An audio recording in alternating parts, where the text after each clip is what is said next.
Assalamualaikum warahmatullahi wabarakatuh. Halo teman-teman, kembali lagi bertemu di channel saya. Nah, oke teman-teman, kemarin saya menyoroti satu komentar dari seorang netizen seperti ini. Nah, jadi dia meminta tips bagaimana cara membuat tokoh yang menarik.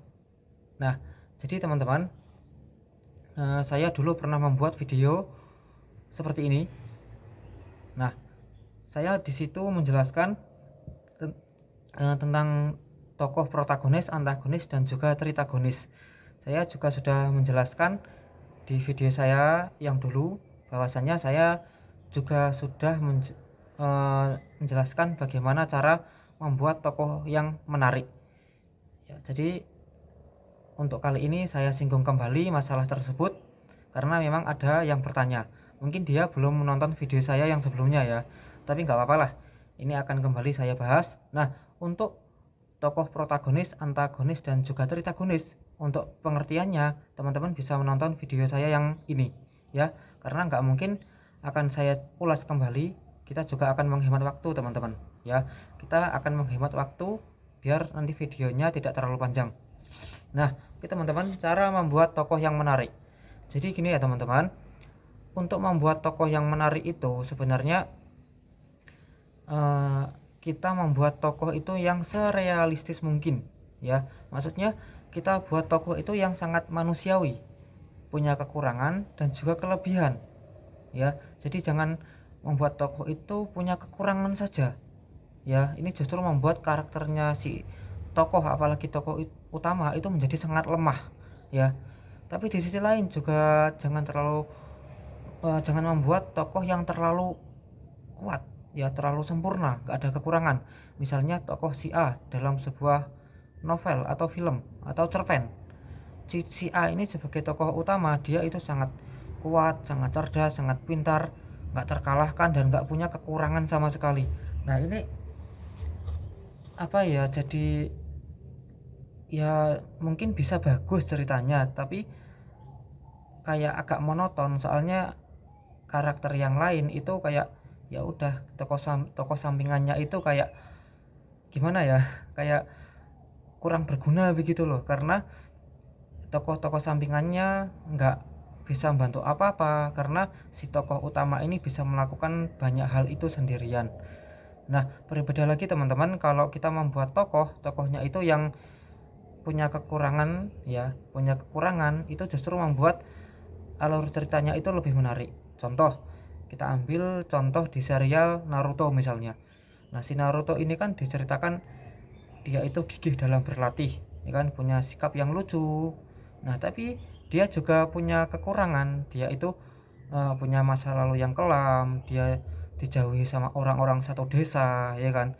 Terus si Naruto ini orang tuanya sudah meninggal, bahkan di masa kecilnya dia tidak kenal siapa orang tuanya. Nah, jadi terus ditambah Naruto itu yang kurang suka dengan bidang akademik, nggak suka belajar, terus kadang-kadang juga sangat ceroboh. Nah, dengan sifatnya Naruto yang seperti itu justru uh, ada sisi menariknya teman-teman. Lah terus setelah kondisinya seperti itu, Naruto pengen punya cita-cita yang kuat, yaitu menjadi ninja yang hebat, menjadi seorang Hokage. Maka dihadirkanlah tokoh-tokoh yang lain seperti Guru Kakashi ya, seperti Jiraiya ya kan, Kakashi, Jiraiya, Sasuke. Terus dihadirkan tokoh-tokoh yang lain juga. Nah, disitulah tokoh-tokoh yang lain itu bisa membantu Naruto untuk berdamai dengan masa lalunya yang kurang baik. Nah, seperti itu teman-teman. Jadi akhirnya ceritanya itu bisa lebih menarik, lebih mengesankan teman-teman. Ya, jadi kalau membuat tokoh itu jangan yang terlalu sempurna ya, nggak punya kekurangan sama sekali. Jadi buatlah tokoh itu yang semanusiawi mungkin lah, punya kelebihan dan kekurangan masing-masing. Nah, ini teman-teman, sebagian penulis itu terkadang penulis itu akan memasukkan dirinya ke dalam ceritanya. Jadi si penulis memasukkan dirinya, memasukkan namanya itu ke dalam ceritanya, entah di cerpen ataupun novel. Saya ambil contoh seperti buku cerpen saya yang satu ini, Kiai Zainuddin dan Santri Kalong.